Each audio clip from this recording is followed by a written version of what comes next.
Boy, unbelievably, it's happened again after Maxim Dadashev on Friday collapsed after his fight, was rushed to the hospital, had brain surgery performed for swelling on the brain, a part of his skull removed, and they tried desperately to save his life. He unfortunately passed away yesterday. Now today, we hear about Hugo Alfredo Santillan from Argentina, 23 years old, fights to a draw in Buenos Aires, then collapses afterward, taken to the hospital, clot on his brain, and then dies of cardiac arrest. We heard about that today. Now, his father was a fighter. Wow. And I was hoping we wouldn't have to be talking about any more cases like this after the tragedy of Dadashev, but here we go again. So, boy, I wanted to bring on an expert here and somebody who is very opinionated about the sport of boxing and what we can do to help and to make changes here and to hopefully prevent some of these things from happening in the future. From Montero on Boxing, the Neutral Corner podcast on YouTube, and a writer for Ring Magazine and Boxing Monthly, and a frequent guest of the show, of course, is the great Mike Montero. What's up, Mike? Hey, how you doing, Dave? It's been a rough few days in the boxing world. Well, I know you're disappointed and you were fired up about this, and I'm just going to turn the floor over to you right now about, once again, this is 2 in 2 days, what we can do as boxing fans and in the boxing community and the people who run boxing to try and prevent these things from happening in the future. Yeah, and let me talk real quick about the case with Hugo Santillan, because I actually have some friends in Argentina, and I've been talking to them. I don't know how much of this is known in the American press yet, but apparently he fought last month in Germany and he moved up in weight. It was a tough 10-round fight. Lost every round. Some of the rounds he lost 10 points to 8 because they were that one-sided. Basically a one-sided beatdown. Took such a beating in that fight that the German authorities gave him a medical suspension through the end of July, through July 31st. And you mentioned Santillan's father, who was a former fighter himself and managed his son, Hugo, trained him, managed him.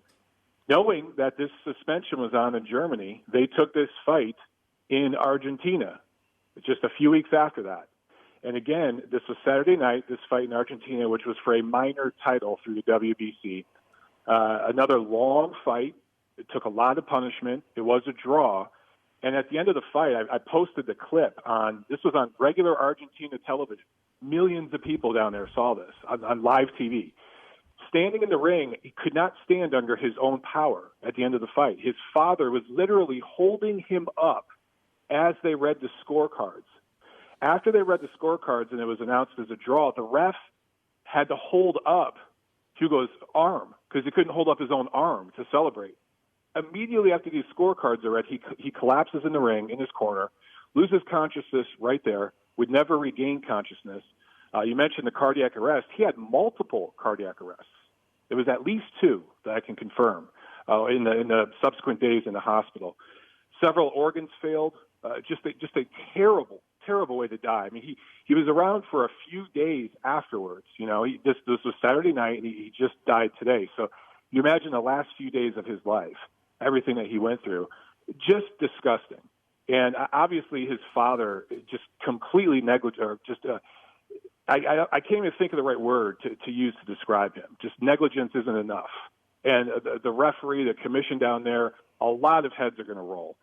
I think that the best way to fix this, there's several different ideas I have, but boxing is too global a sport. It's just too big for one central authority to manage it. I think the sanctioning organizations have to get more involved, and they have to start issuing mandatory suspensions.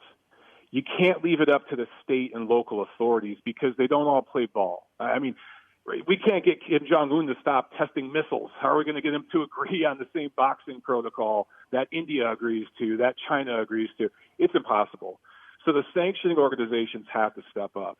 And I don't know what the right answer is, but maybe it's a month-long suspension after an 8-round bout.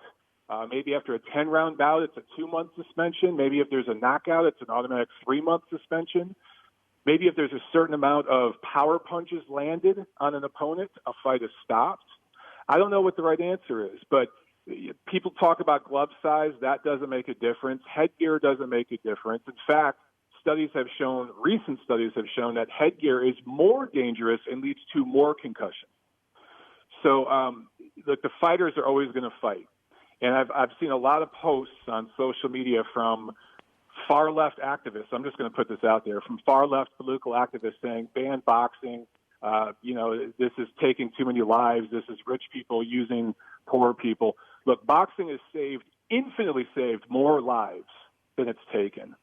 However, we need to do better. And I think it starts with the sanctioning organizations.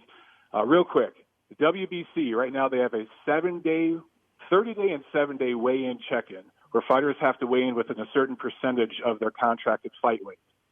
The IBF has a rehydration rule.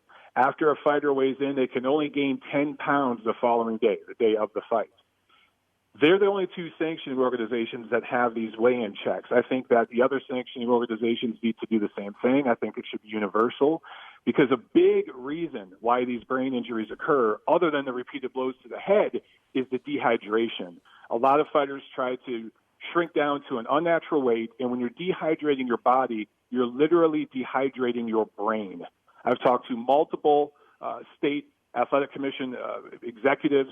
I've talked to anti-doping officials, medical officials, and they all say that that's one of the biggest issues in not just this sport, but all martial arts, is the weight cut.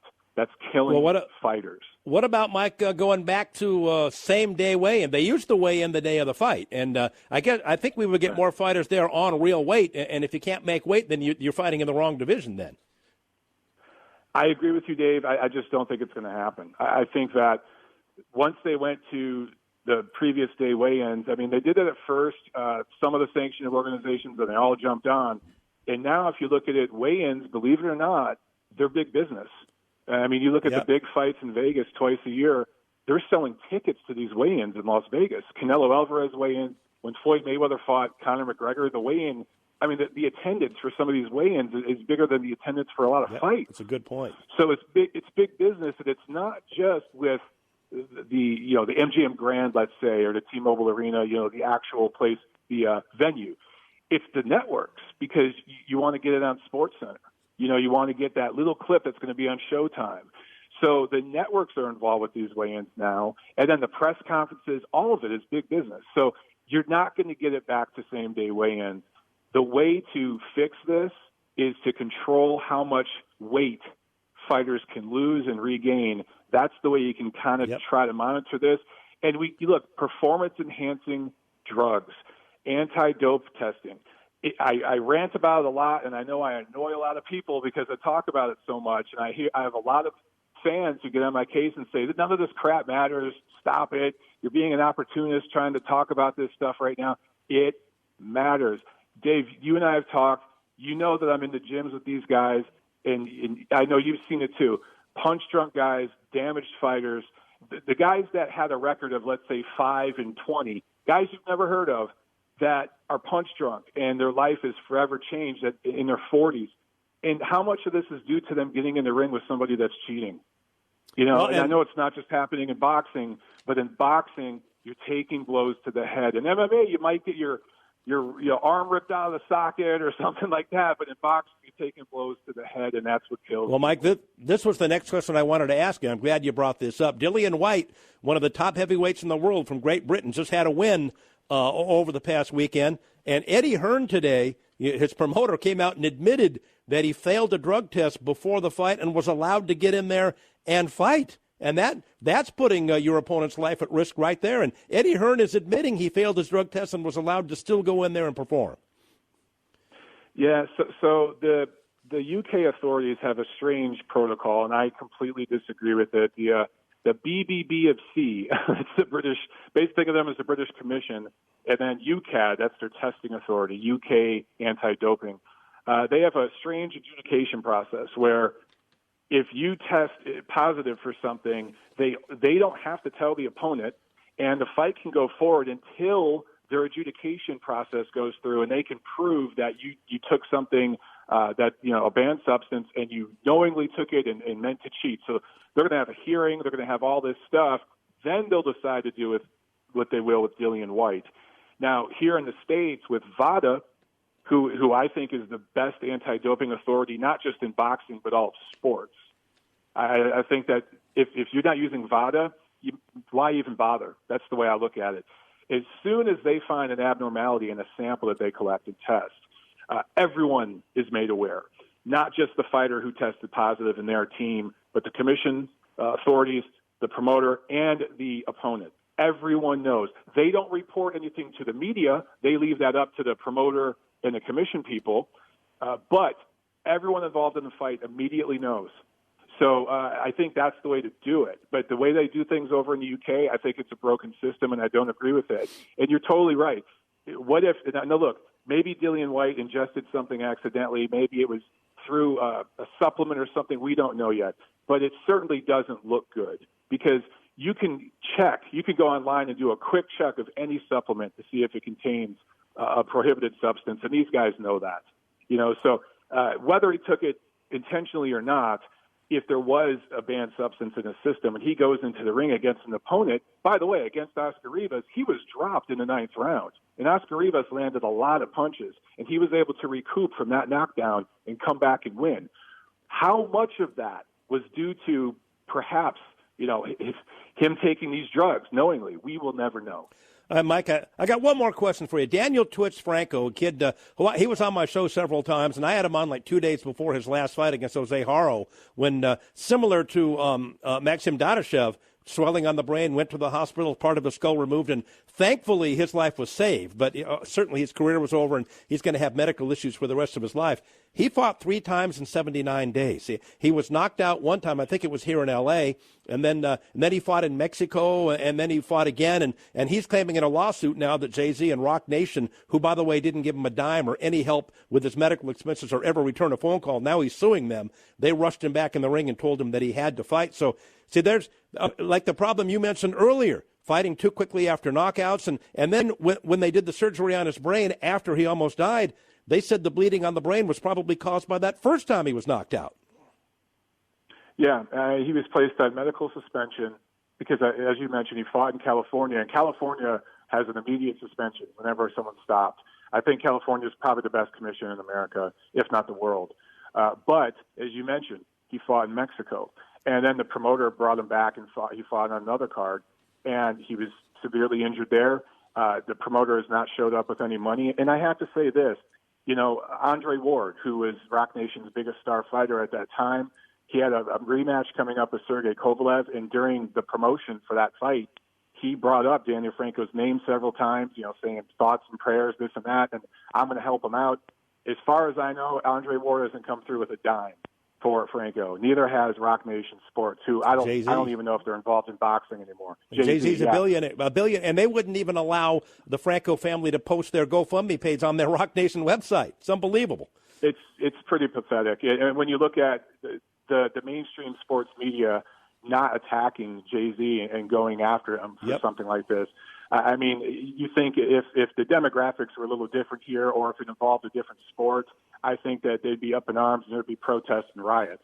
But because it's boxing and it's happened under the radar, they're kind of just looking the other way, and it's really disgusting. But with Franco, fortunately for him, he got medical attention quickly. And to go back to what can people do, the commissions, look, the Maryland commissions, specifically with Dadashev, they did not respond quickly enough. And it's a matter of minutes in these situations. Literally 5 minutes can save a man's life. And they were way too slow. They were not prepared. And some of these smaller commissions like Maryland, they have to get up to the same standards as what you see in California and Nevada. And it's up to these promoters to make sure that their fighters are fighting in commissions where these standards are at the highest. And if they're not, then the promoters, the managers, the advisors, even the networks putting this stuff on TV, they're not doing their job protecting the fighters. No. And in my opinion, a lot of these people are being freaking hypocrites. That's where I get pissed off. This is great stuff, as always. We're out of time, Mike, but you got to come on again real soon. As always, informative and a great segment. Thank you. All right. Thanks a lot, Dave. There he goes, my good friend, the great Mike Montero, Ring Magazine writer, Boxing Monthly writer, the Neutral Corner podcast on YouTube, and everybody subscribe to his YouTube channel. Mike Montero on Boxing. Great stuff. It stays with you at SB Nation Radio and SBNationRadio.com.